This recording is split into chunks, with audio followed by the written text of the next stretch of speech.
it's Laura here from Fresh. It is Wednesday. Usually it's time for Wednesday Wisdom, but with a slight twist, which ties in nicely to recruitment with a twist, which is what we do at Fresh Perspective.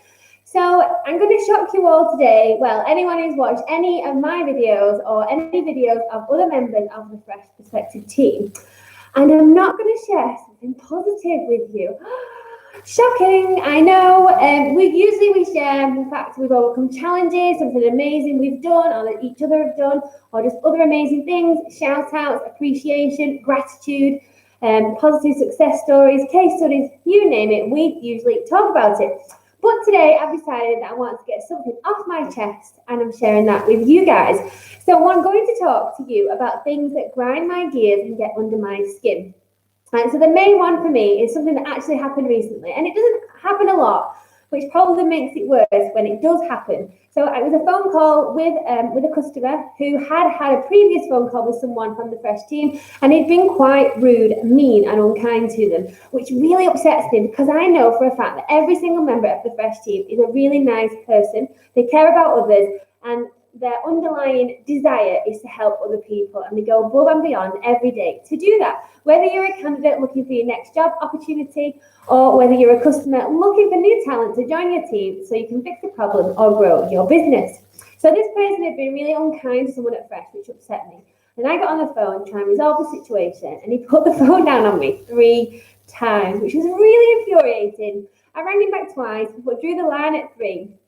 So that this was starting to turn into a bit of an antagonistic phone call. And then he interrupted me a lot, so I couldn't actually get across anything that I wanted to say, and it was quite severe. So I couldn't really get out 2 or 3 words before he interrupted, and so it was really infuriating because I couldn't put my thoughts, my opinion forward. I couldn't tell him that I understood his situation because he wouldn't let me. And I know I do this when talking to other people. But I'm aware that I do it, so I try to do things to stop it. And it's because I get passionate or I'm a bit excited and I want to speak and respond to what you're saying, but I should wait until you've finished and then get excited and passionate about what you said and respond fully. So I waited patiently, listened to him, I made notes so I didn't forget about what he'd said, so I could respond to everything that he'd said. But when he didn't do it to me, it didn't feel really nice. So he'd been mean to someone at Fresh. He'd put the phone down on me twice at this point, and he just wouldn't let me speak. And he wasn't nice to me either. So it was not a nice combination at all. So it really upset me, and it really got under my skin. And this all boils down to communication. It was an example of poor communication. And I don't think it's difficult to get communication right. It just takes a little bit of understanding, a little bit of respect and kindness sprinkled on top, to remember that we all deserve respect. We're all human beings, we're all people, and sometimes you have no idea what's going on in the lives of others that you deal with, and sometimes you just need to give them the benefit of the doubt. So all of these things together really upset me. So when they all come, it just makes me feel sad, and it makes me feel frustrated. And then this morning on Zoom, I was trying to deliver our new revamped proposal document via a PowerPoint presentation, and Zoom would just not play ball. It was not for letting me do this. I had to keep stopping and starting it. And I don't think it shone a light on me in the most professional of ways. So in the spirit of getting things off my chest, I'm going to allow some other members of the Fresh Perspective team to do the same. So first up, we have Evie Scantleberry. You like any drums? Hi everybody. It's like angle the camera down. There we go. The joys of being small. Hi everybody. So things that really, really, really get on my nerves are people who waste my time. So the kind of people who will come to us and they'll tell us that they've got this amazing vacancy that they're looking for, and then they let us spend time putting together job specs and proposals and all that sort of stuff, and then they just disappear. If they don't like the proposal, if they don't think they want to work with us, then great, that's fine, let us know, give us some feedback, because we like that. Just don't just disappear, because it's so frustrating, especially when you spend a lot of time chasing and following up and everything like that. The other thing, similar to the time wasting thing, is people that lie about why they want to have a one-to-one with you. So they tell you that they want to collaborate, they want to work with you, they want this to build this relationship with you, and then they literally spend an hour just literally talking about their own business, and they don't ask a single question. So by the end of it, I'm thinking, how the hell am I going to collaborate with you? And I don't actually know what you do, because you don't know what I do and how we can work together. So they are two things that really, Two really, important things. two very important things that really get on my nerves. Thank you, Evie. Next up, we have the very gorgeous and glamorous Lady in Red, Veronica Finney. Hello. Oh, I was expecting the camera to be really low then. Hello. So for me, it's more candidate-based things really that get on my nerves. And not much where it makes me angry, it just makes me disappointed, which always is such a disheartening word as well. So it does, it makes me really sad. And the main thing that does that is candidates that ignore me.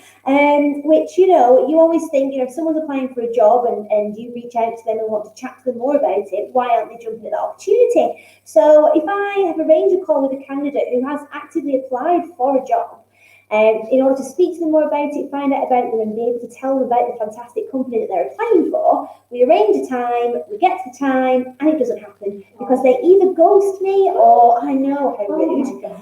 They just don't answer the phone, or they then message me later on with a really lame excuse for why they haven't been able to make the call. So some of my favourites have been that they were asleep, the dog ran away, they were too busy having a shower. That's my favourite. Yeah, or just that they weren't feeling it, they just didn't really want to speak to me that day, which obviously doesn't give off the very best impression to me trying to rearrange it again. But the main thing, as Laura's been saying, is communication. You know, I know things get in the way of daily life and sometimes your schedule can be put off track a bit, but if they just reached out to me and said, I can't make the call. We're not unreasonable. I know, we're not reasonable people, and I would much rather you say, I can't make it, can we rearrange, than just ignore me, because then I think if I done something wrong, if I upset you, or you just don't want to talk to me, which is never a nice feeling. So the main thing is, if there's ever an issue, just speak up. Just speak up, that's it, and we can Be resolve honest. it. Move on, be honest. Effective communication. Yes. You're beautiful today. Oh, thank you, Lady in Red. And that's it. And also, if you don't want to speak to Veronica and you've not got the balls to tell her, then, you know, just have the decency to come up with a better excuse so she doesn't know it's an excuse. And then Emily also gets upset when clients reject candidates without, just on the basis of their CV, without speaking to them, because we have spoken to them. So we've been really impressed with them, and just unfortunately their CV doesn't do them justice, because not everyone is amazing at writing a CV, and we don't edit them, we send them over as is, and we just explain that this person is definitely worth a chat, regardless of their CV. So some people do take this on board and they'll have a quick chat that quite often turns into a longer chat because the candidate is a good candidate, their CV is just not written very well. So it just can be a 10-minute chat with a candidate just to make sure that they are better than their CV. Because we're definitely not wanting to waste your time and just getting to speak to anybody for the sake of it, because why would we do that? And then also Emily gets really, really upset when agencies send speculative CVs that are anonymous, because they're just really confusing for clients. That is one thing that gets on her bleeps. So that is it today. I hope you've enjoyed this new slant and our live. We feel great that we've got it off our chest, and we'd love you to get involved and let us know what really grinds your gears and gets under your skin. So that is it from us today. Bye.